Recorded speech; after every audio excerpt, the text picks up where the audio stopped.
O mga kapuso, lagaw ta, mga bakulod noon, may bago naman yung weekend getaway. Preska nga hangin, kag manaming a view sang matahong nga baybay, baw ma-enjoy sa panibagong nga destination. Aton lagawan, kaupod kay Aileen Pedreso. Nanging uso na ang bonding with the nature sa probinsya. Ilabi na sa mga luyag mag-pause kag mag-chill for a while sa tunga sa masako nga trabaho o kung ulo-brown man sa eskwelahan. Pero kapuso, ang mga taga Bacolod City, hindi na kinahanglan magpalayo pa.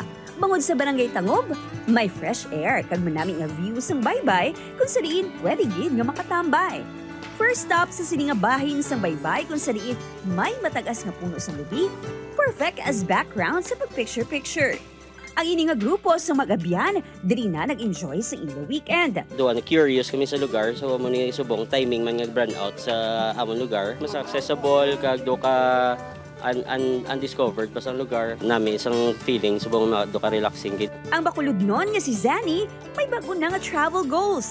Hindi na kuno ini magbiyahe palayo. Very nice gid sa kayo kag pwede gid sa lagawan sing tanan. Oh, namit tambayan. Lapit na lang sa mga saton. Kung ara ka na sa kilid ng baybay, relaxing na pamahian ang hampak sang balod. Manami man paliguan ang matilong nga tubig dagat.